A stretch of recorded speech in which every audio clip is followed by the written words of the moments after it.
Halo guys, Nimo di sini dan kali ini gue bakalan bawain alur cerita dari anime Okiraku Ryusu no Tano Shiryuchi Boei episode 6. Dan tanpa perlu banyak basa-basi lagi, kita langsung aja ke alur ceritanya. Di awal cerita melanjutkan ketika desa diserang naga.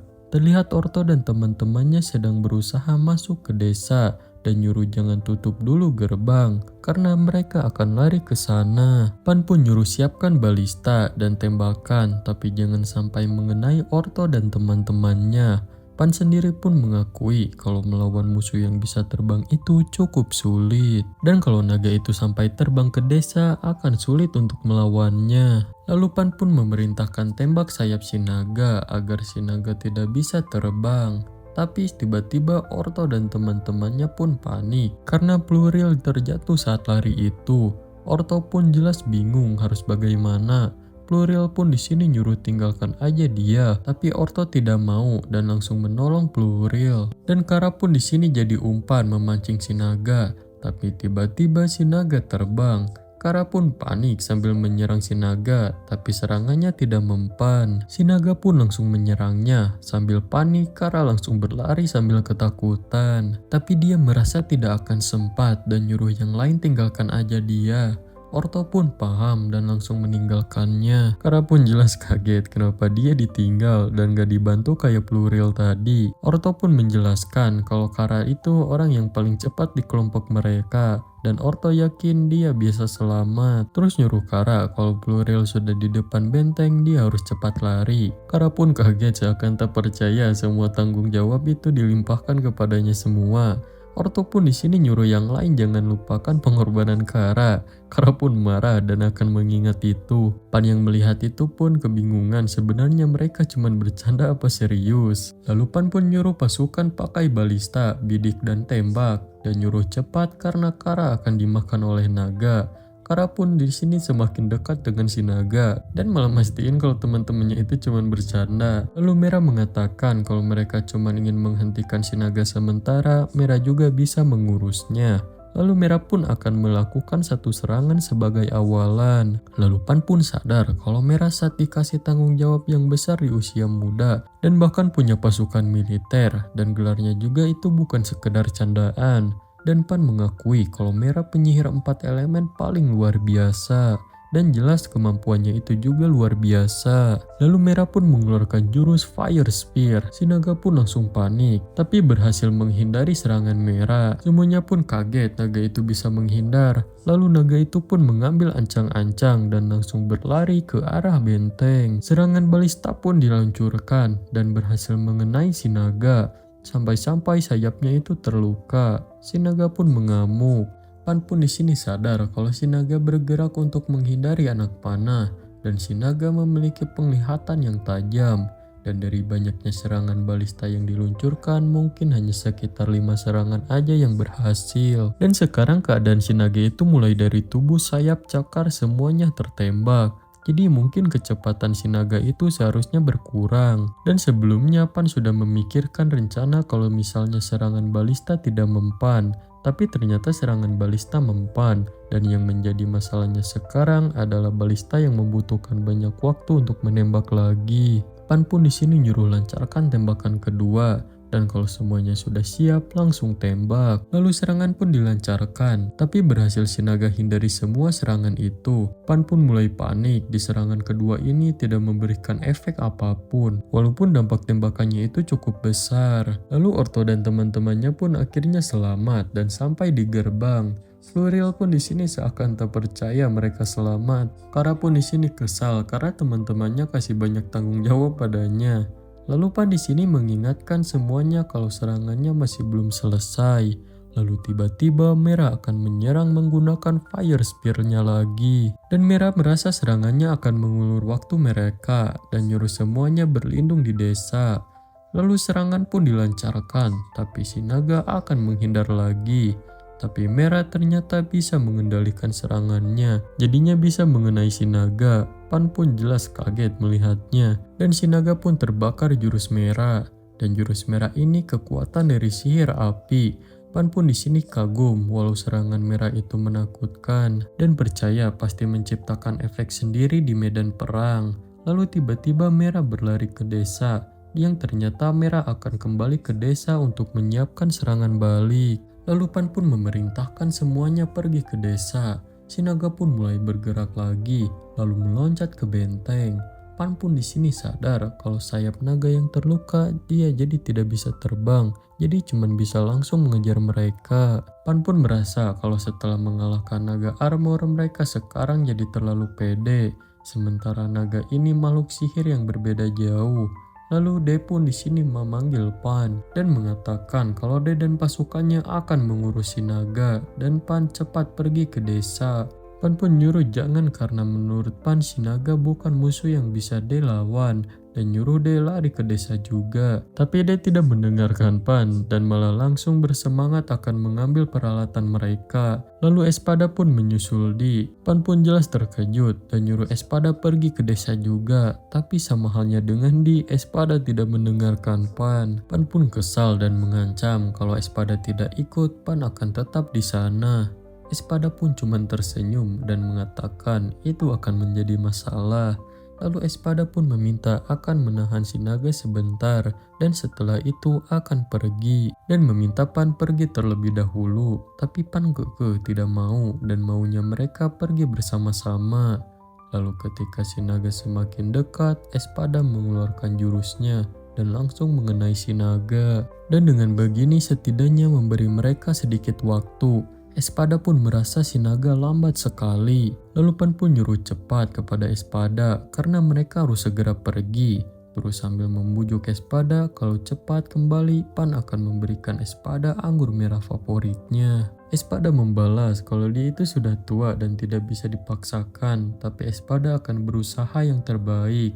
Lalu Kamsin datang menawarkan diri akan membawa Espada, tapi Pan harus menggantikan memimpin tentara untuk melindungi desa. Pan pun setuju dan meminta tolong Espada. Pan pun di sini melihat jaraknya ke desa yang ternyata masih jauh. Pan pun merasa akan sulit kembali ke desa dengan cepat meskipun sudah berlari sekuat tenaga. Sementara Orto dan teman-temannya itu sudah mencapai batas. Pan pun bingung harus melakukan apa. Lalu Merah memberitahu Pan kalau persiapan balista sudah siap. Mengetahui itu, Pan pun langsung memerintahkan bersiap untuk tembakan berikutnya, tapi dengan tarik dengan panjang agar damage tembakannya besar. Tapi jangan terburu-buru juga dalam menembak. Lalu Merah pun nanya bagaimana dengan dirinya, apakah boleh bertindak sendiri? Pan pun terkejut, Merah meminta perintah darinya. Lalu Pan memerintahkan Merah kalau naga itu mencapai benteng, tahan naganya menggunakan sihir merah sebelumnya. Supaya si naga tidak bisa bergerak, Pan juga memerintahkan tambahkan balistanya. Merah pun dengan senang hati menerima perintah itu.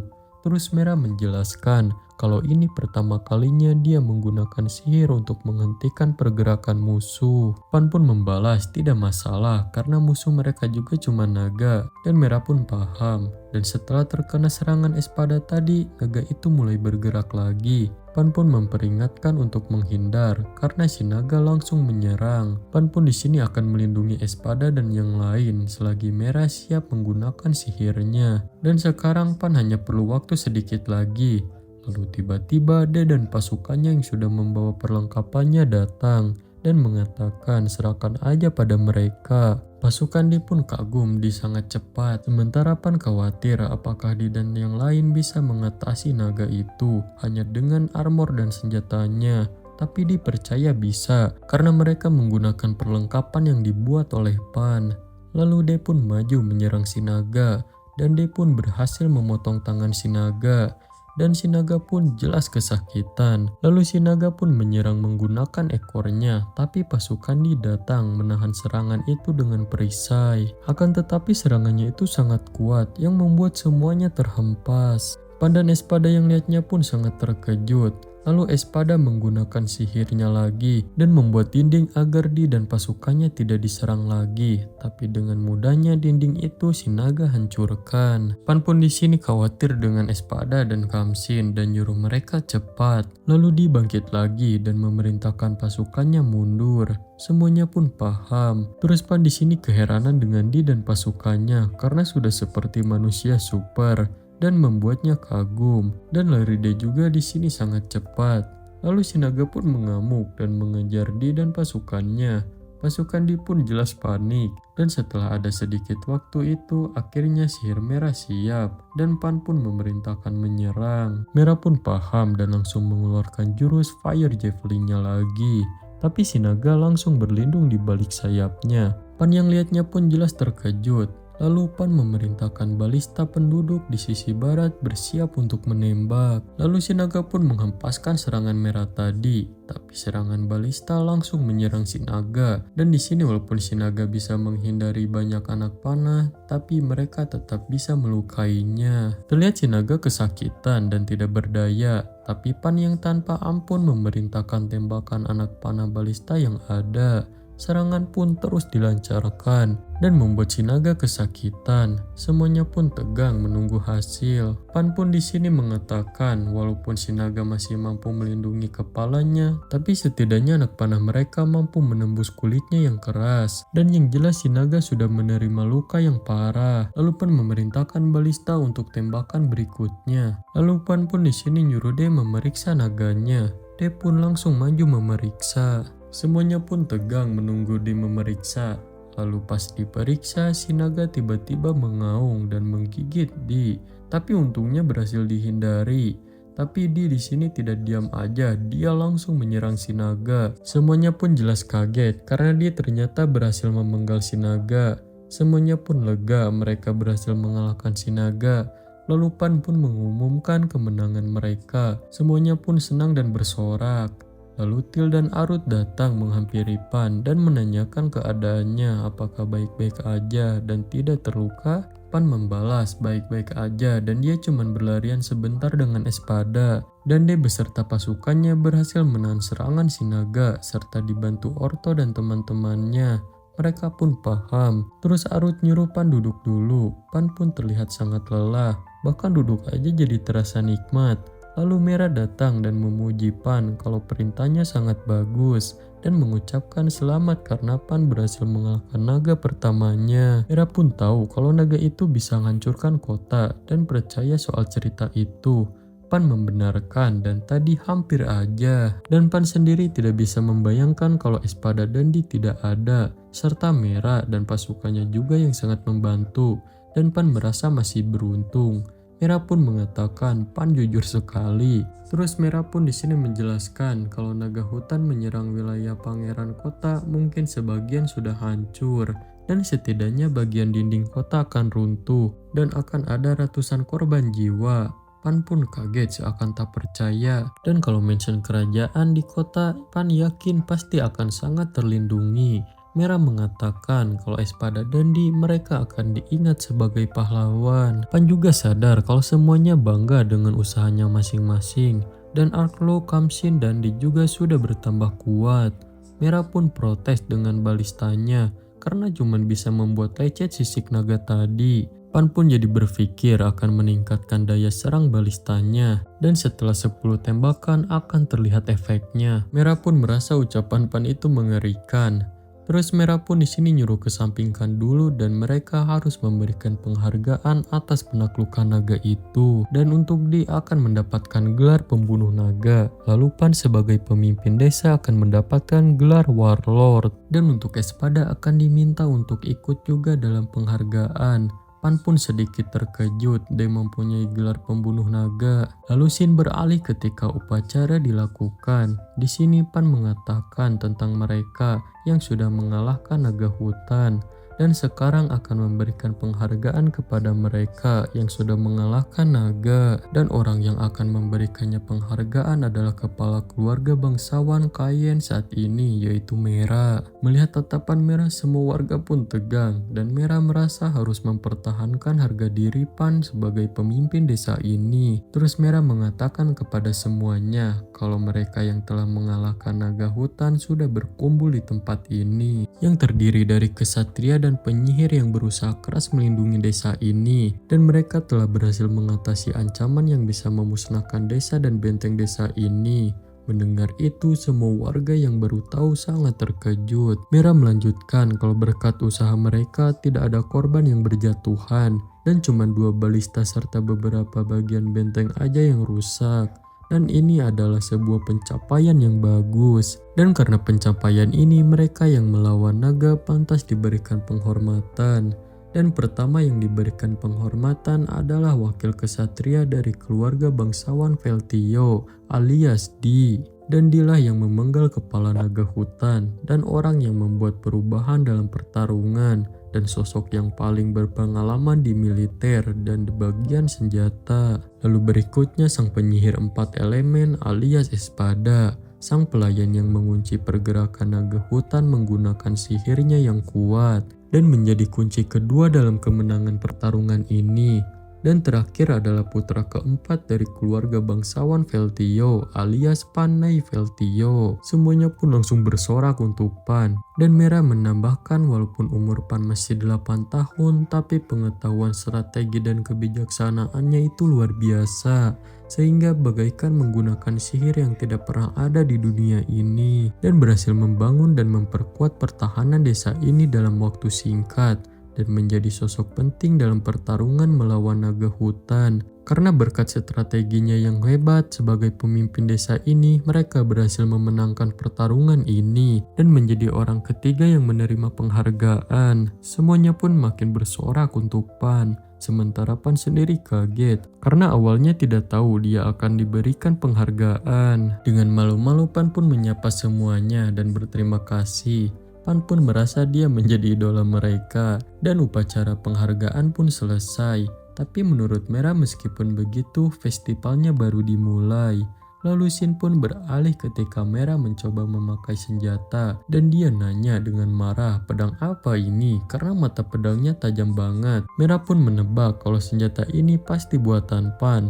Pan pun menjelaskan kalau pedang itu cuma pedang biasa yang dia buat dengan bahan yang biasa juga. Mera pun terkejut dan nanya Pan membuat seratusan senjata seperti ini sendirian, dan menurut Mera ini bukan pedang biasa. Apa Pan tahu itu? Pan pun tahu maksud Mera, terus membalas kalau Mera mau juga dibuatkan bisa, tapi ada biayanya yaitu 5 koin emas. Mendengar itu Mera pun terkejut. Lalu di sini dijelaskan kalau berkat keluarga Mera dan ratusan tentara kuatnya, mereka berhasil mengumpulkan bahan dengan cepat dan gudang sampai langsung penuh. Jadinya Pan membuat gudang bawah tanah dan pembangunan sudah selesai setengah. Dan akhirnya pedagang keliling kembali dengan naga armor menggunakan karapan mereka. Lalu pas kembali adik Bel sangat kaget karena sudah ada benteng besar di desa dan bertanya-tanya sejak kapan ada benteng besar ini.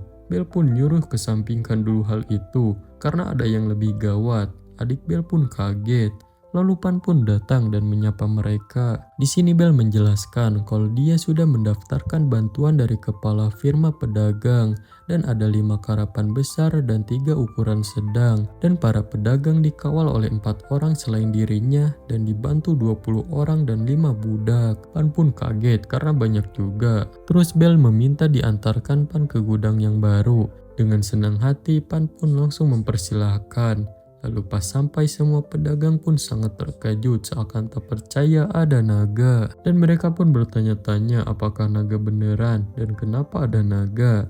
Pan pun di sini merasa reaksi mereka terlalu berlebihan. Bel menjelaskan kalau naga hutan itu ukurannya sangat besar, jadi itu alasannya kenapa semuanya kaget. Lalu Bel menjelaskan kalau semua bagian tubuh naga itu produk bagus semua, dan kalau dijual di pelelangan di ibu kota, harga paling rendahnya itu dimulai dari 100 koin platinum. Dan mungkin setelah lelang bisa mendapatkan 150 koin platinum. Pan pun di sini yang mendengar itu sangat terkejut karena nilainya kalau dalam yen hampir 10 miliar yen. Pan pun sekarang percaya kalau harta karun itu benar ada. Terus Pan pun nanya kepada Bel apa yang akan dilakukannya setelah pelelangan. Lalu Bel menjelaskan kalau di pelelangan ini diadakan di ibu kota dan item dengan nilai tinggi pasti muncul di pelelangan itu. Dan tentunya serikat pedagang pasti akan ikut acara itu. Dan dengan item selangkah naga tidak akan diragukan lagi kalau minimal harga lelangnya itu 150 koin platinum. Pan pun memikirkan biaya kirim dan penjualannya dan apakah Bel dan Rango mendatangkan keuntungan yang besar. Lalu Bel nanya bukannya pemikiran itu terlalu berlebihan untuk seorang anak kecil seperti Pan. Dan biasanya bangsawan yang bodoh akan menyalahkan pihak lain kalau tidak untung. Sementara Pan malah memikirkan soal mereka. Dan untuk keuntungan total dari pelelangan ini, mereka akan ambil biaya antara 3-5 koin platinum. Dan dengan kesepakatan itu menurut Bel cocok untuk usaha mereka. Pan membalas kalau mereka itu cuma perlu membuat firma dagang aja. Apakah sesulit itu? Bel pun terdiam dan dia tidak menyangkanya. Lalu pedagang lain pun menawarkan serahkan naganya pada mereka. Dan mereka juga menawarkan akan membuka toko cabang di desa ini. Karena mereka adalah kelompok dagang terbesar di kerajaan. Pan pun paham kalau para pedagang ini berusaha mencoba membujuk seperti ke anak 8 tahun. Terus Pan membalas kalau populasi di desa mereka itu masih sedikit. Kalau mereka mau buka cabang di desanya. Pedagang pun membalas kalau pedagang itu tidak hanya menjual tapi membeli juga. Dan mereka pedagang Meari sangat bisa diandalkan dan akan menjual item Pan dengan harga tinggi. Mereka pun nanya berapa harga naganya. Terus ditawar 80 koin platinum. Terus Pan nanya mereka mau dijual di harga berapa naganya. Mereka membalas paling di sekitar 100 koin platinum karena mereka akan memotong biaya untuk marketing. Dan mereka juga berharapan menjual naga armornya juga. Dan kalau mau mereka akan mengirim anggota mereka ke desa ini dan akan mengutamakan desa ini daripada desa atau kota lain. Dan setelah banyak mengobrol, Pan menyimpulkan kalau mereka cuma tertarik dengan hasil kesepakatan ini. Dan setelah selesai mereka tidak akan tertarik lagi dengan desa ini. Pan pun paham setelah naganya dijual mereka akan membuka toko besar di desa ini. Dan walaupun pedagang akan memotong keuntungan mereka, tapi mereka akan menjual naga hutan dan naga armor dengan harga tinggi. Dan para pedagang itu tidak memiliki komitmen sama sekali ke desa ini dan hanya keuntunganlah yang jadi fokus usaha mereka. Pan pun mengatakan kepada para pedagang akan mempertimbangkannya, lalu pergi ke Bel dan Lango. Para penjual pun panik dan mengatakan kalau Bel dan Lango itu kurang berpengalaman, sementara mereka akan menjual dengan harga tinggi. Pan mengatakan kalau mereka bisa memanipulasi harga naganya juga. Para pedagang membalas kalau harga 80 koin platinum itu harga yang layak. Bel pun kaget karena dilihat dari ukurannya, Bel tahu kalau harganya itu tidak segitu. Terus Pan mengatakan kalau harganya minimal 100 koin platinum. Para pedagang pun kesal karena menurut mereka tidak ada jaminan bisa laku di harga segitu dan nanya bagaimana kalau harga lelangnya tidak memenuhi ekspektasi. Dan para pedagang terus merayu dan menjelaskan kepada Pan kalau mereka pedagang tidak mencari untung yang terlalu besar. Belum lagi suka ada resiko bandit di jalan. Lalu Bel pun nyuruh semuanya tunggu, karena sebagai sesama pedagang mereka harus menyelesaikan ini dengan adil dan mengatakan kalau harga jual dan biaya pengawal harus bisa ditutupi oleh keuntungan jualannya. Dan meskipun pelelangan berakhir di harga awal, mereka masih mendapatkan keuntungan besar. Terus Bel menjelaskan kepada pedagang lain, sebagai tambahan ini skill dasar sebagai pedagang, yaitu untuk mengidentifikasi dan memilih rute yang aman dari bandit. Dan itu sudah menjadi pengetahuan umum. Para pedagang itu pun jelas sangat marah kepada Bel. Terus si pedagang mengatakan kalau dalam 1 tahun hampir tidak ada pedagang yang datang ke desa ini. Dan 80 koin platinum itu harga yang pantas menurut mereka. Dan dengan kesepakatan itu setiap anggota pedagang akan menerima setidaknya 1 koin platinum. Dan sekarang si pedagang akan memberi harga tinggi, tapi Bel harus menutup mulut. Dan alur cerita dari anime Okiraku Ryusu no Tanoshi Ryouchi Boei episode 6 pun selesai. Nah guys, kalau kalian suka dengan video ini, jangan lupa like and follow supaya gak ketinggalan video menarik lainnya.